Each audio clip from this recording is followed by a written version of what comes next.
एक 5-6 साल का मासूम सा बच्चा अपनी छोटी बहन को लेकर मंदिर के एक तरफ कोने में बैठा हाथ जोड़कर भगवान से ना जाने क्या मांग रहा था। कपड़े में मैल लगा हुआ था मगर नीयत साफ। उसके नन्हे नन्हे से गाल आंसुओं से भीग चुके थे। बहुत लोग उसकी तरफ आकर्षित थे और वह बिल्कुल अनजान अपने भगवान से बातों में लगा हुआ था।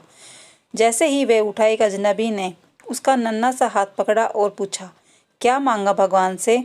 उसने कहा, मेरे पापा मर गए हैं, उनके लिए स्वर्ग। मेरी माँ रोती रहती है, उनके लिए सब्र। मेरी बहन माँ से कपड़े सामान मांगती है, उसके लिए पैसे।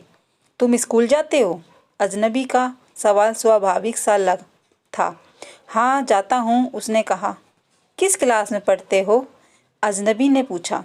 नहीं अंकल, पढ़ने नहीं जाता। माँ चने बना देती है, वह स्कूल के बच्चों को भेजता हूँ। बहुत सारे बच्चे मुझसे चने खरीदते हैं, हमारा यही काम धंधा है। बच्चे का एक एक शब्द मेरी रूह में उतर रहा था। तुम्हारा कोई रिश्तेदार ना चाहते हुए भी? अजनबी बच्चे से पूछ बैठा। पता नहीं, माँ कहती है गरीब का कोई रिश्तेदार नहीं होता। माँ झूठ नहीं बोलती, पर अंकल मुझे लगता है मेरी माँ कभी कभी झूठ बोलती है। जब हम खाना खाते हैं हमें देखती रहती है। जब कहता हूँ माँ तुम भी खाओ, तो कहती है मैंने खा लिया था। उस समय लगता है झूठ बोलती है। बेटा, अगर तुम्हारे घर का खर्च मिल जाए तो पढ़ाई करोगे? बिल्कुल नहीं। पढ़ाई करने वाले गरीबों से नफरत करते हैं अंकल। हमें किसी पढ़े हुए ने कभी नहीं पूछा, पास से गुजर जाते हैं। अजनबी हैरान भी था और शर्मिंदा भी।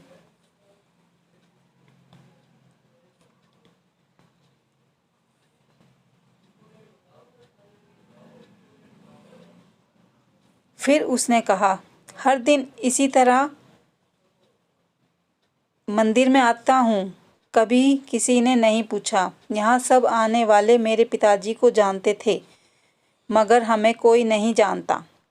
बच्चा जोर जोर से रोने लगा। अंकल, जब बाप मर जाता है तो सब अजनबी क्यों हो जाते हैं? मेरे पास इसका कोई जवाब नहीं था।